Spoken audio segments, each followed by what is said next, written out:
He shoved an elderly Vietnamese grandmother against a wall, calling her a fraud for selling soup.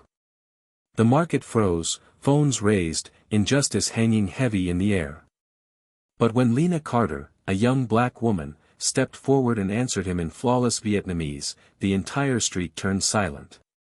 What followed wasn't just a confrontation, it was a fight for dignity, law, and respect. Share your thoughts. Was Lena right to challenge the officer?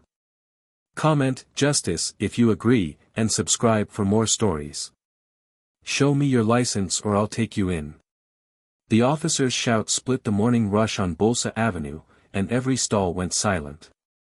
An elderly Vietnamese woman clutched her cart of steaming soup, eyes downcast, lips trembling, unable to answer in English. The crowd pressed closer, phones rising, the suffocating tension so heavy you could taste it. He jabbed his finger at the faded permit taped to the cart. This is fake. You people think you can get away with anything.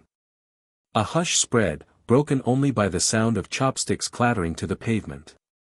Then, from the edge of the crowd, a young black woman stepped forward.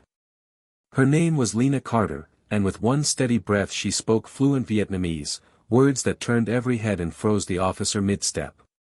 The officer squared his shoulders, his badge glinting under the sun. Step back, lady. This doesn't concern you.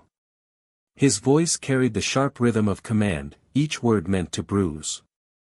Lena didn't move. She asked you where to tape the permit, not to resist you, she said evenly. The grandmother's hands shook as she tried to reattach the paper, the tape flapping in the wind. Phones tilted higher, capturing every frame. The officer's jaw tightened, a pulse beating in his temple. Are you her lawyer now? He sneered.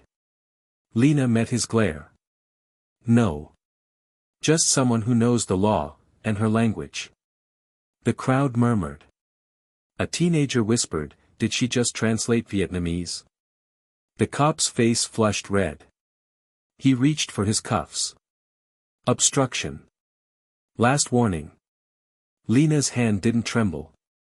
She pointed at the city seal on the permit. Read it again. Or maybe let me read it for you. The cuffs gleamed in his fist, but Lena's voice cut sharper than metal. That code you're quoting? It's mistranslated. Your own department admitted it last week. Gasps rippled through the crowd. The officer froze, his chest heaving, but his eyes stayed locked on her like she was the threat. He stepped closer, boots grinding trash into the asphalt. You think quoting ordinances makes you untouchable? His tone dripped with contempt. Lena didn't flinch. I think enforcing laws you don't understand makes people unsafe.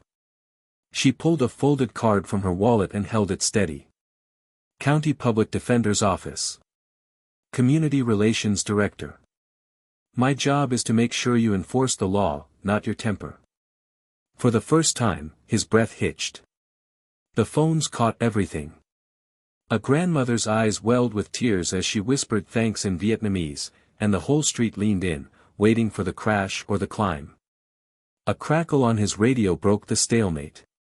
Unit 12, Supervisor inbound. Be advised, Training Bulletin TB-117 corrects vending code translation. His eyes flickered, but he stayed silent, knuckles whitening around the cuffs. The crowd shifted, the weight of dozens of phones pressing him harder than Lena's words. Then a sergeant strode up, scanning the scene. Report. The officer snapped to attention. Unauthorized vending, obstruction, possible fraud. Lena raised her phone, the bulletin glowing on the screen. Correct code. Correct translation. She's legal. The sergeant read quickly, jaw tightening. He turned to the officer. Tear up the citation. A long pause. The officer's lips thinned, but the paper ripped loud enough for everyone to hear. Gasps turned into applause.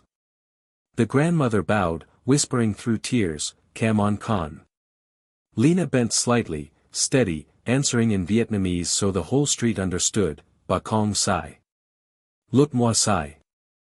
The sergeant cleared his throat, his tone stripped of ceremony.